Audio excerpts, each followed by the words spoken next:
বিসমিল্লাহির রহমানির রহিম। ভাই ও বোনেরা, যে যেখান থেকে আমাকে দেখছেন এবং শুনছেন, আপনাদের সবাইকে আমার সালাম, আসসালামু আলাইকুম। আশা করি আপনারা ভালো আছেন, আমিও ভালো আছি। UK property gossip by Tasmina YouTube চ্যানেলের পক্ষ থেকে জানাই শুভেচ্ছা। আকাশ দিয়ে প্লেন যাচ্ছে, উড়োজাহাজ, ভীষণ রকমের শব্দ হচ্ছে।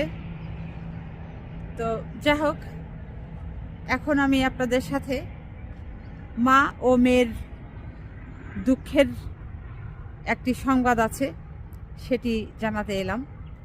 সেটা হলো যে বাংলাদেশের সাবেক প্রধানমন্ত্রী, ভারত পলাতক প্রধানমন্ত্রী শেখ হাসিনা এবং তার কন্যা সাইমা ওয়াজেদ পুতুল, এই মা এবং মেয়ের উভয়ের জন্য আজকে একটি বড় আরও একটি দুঃসংবাদ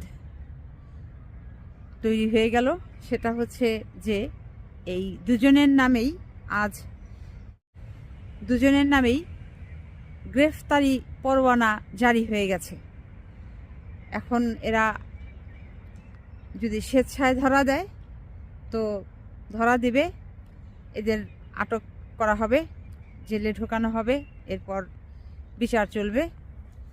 আর যদি কোনো কারণে এরা ধরা না দেয়, আটক না হয়, তাহলে হয়তো ইন্টারপোলের সাহায্য চাওয়া হবে। যেহেতু এরা দুজনের একজনও বাংলাদেশে নেই, বাংলাদেশ থেকে তারা পালিয়ে চলে গেছে অন্য দেশে, অন্য কোথাও আছে। তো সেক্ষেত্রে তাদেরকে সেই দেশ থেকে ফিরিয়ে আনার জন্য হয়তো ইন্টারপোলের সাহায্য সহযোগিতা খুব শীঘ্রই চাওয়া হবে এবং সেভাবেই তাদেরকে দেশে ফেরানোর চেষ্টা করা হবে। বিচারের সম্মুখীন তাদের হতে হবে এবং বিচার শেষে যেটি তাদের শাস্তি থাকে সেটি তাদের মেনে নিতে হবে। এই হচ্ছে মূল কথা। তো একের পর এক এই শেখ পরিবারের সদস্যদের শুধু দুঃসংবাদ আসছেই আর আসছে। গত কয়েকদিন আগেও দেখা গেছে যে এই শেখ পরিবারের সদস্যদের নামে 250,000 কোটি টাকা তাদের অ্যাকাউন্টে জমা আছে।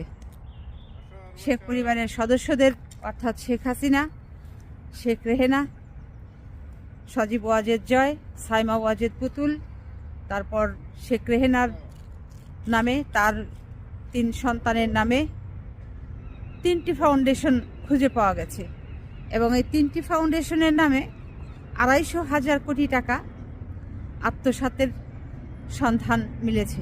মানে আপাতত আরও যে কত বের হবে এর তো আর শেষ নেই, কেবল তো মাত্র খেলা শুরু।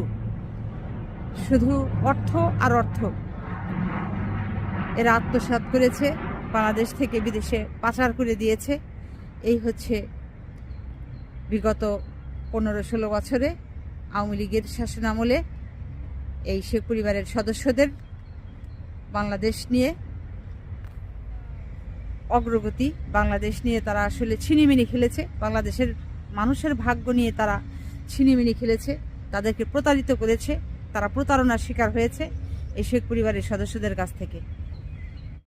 হায় রে, কি কপাল! হ্যাঁ, যে একই মামলায় এই মা এবং মেয়ে উভয়েই আসামি এবং উভয়ের নামেই গ্রেপ্তারি পরোয়ানা জারি হয়েছে। এখন উভয়েই আবার দেশ থেকে পলাতক। সেই সাথে যদি কোনো কারণে এরা স্বেচ্ছায় আদালতে আত্মসমর্পণ না করে, তাহলে কি হবে? এই মামলার যে ধরন, সেই মামলার ধরন অনুযায়ী দেখা যাবে যে ইন্টারপোলের সাহায্যে তাদের ধরার ব্যবস্থা গ্রহণ করা হবে, পদক্ষেপ নেওয়া হবে সেইভাবে। তো কতটা এই মা এবং মেয়ে উভয়ের জন্য লজ্জাজনক এবং কষ্টজনক, এবং বাংলাদেশের ইতিহাসে মনে হয় এরকম ঘটনা কোনো দিনই ঘটেনি। এই প্রথম 1971 সালের পরে, অর্থাৎ বাংলাদেশ স্বাধীন হবার পর এ ধরনের ঘটনা ঘটল। আসলে শেখ হাসিনা কোনো লাভ নাই। ভারতে আপনি কতদিন থাকবেন?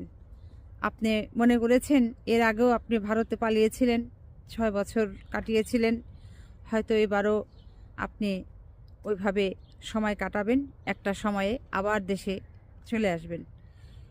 সেই আগের যে 6 বছর আপনি কাটিয়েছিলেন, সেই যে সময়, সেই যে প্রেক্ষাপট, আর এখন যে বর্তমান সময় যে প্রেক্ষাপট, ওই আগারতলা আর চকিরতলার মতো অবস্থা, এতটাই পার্থক্য। আকাশ আর পাতালের যেরকম ফারাক পার্থক্য, ঠিক ওই লেভেলের পার্থক্য। কাজেই পরিত্রাণ নাই, পালিয়ে ঝালিয়ে থেকে কোনো লাভ নাই। আপনি যে অন্যায় করেছেন, যে অপরাধ করেছেন, গণহত্যা চালিয়েছেন, বাংলাদেশের অর্থ সম্পদ লুটপাট করে খেয়েছেন, দেশের বাইরে আপনি পাচার করে দিয়েছেন, তো এগুলোর জবাবদিহিতা আপনাকে বাংলাদেশে এসে করতে হবে।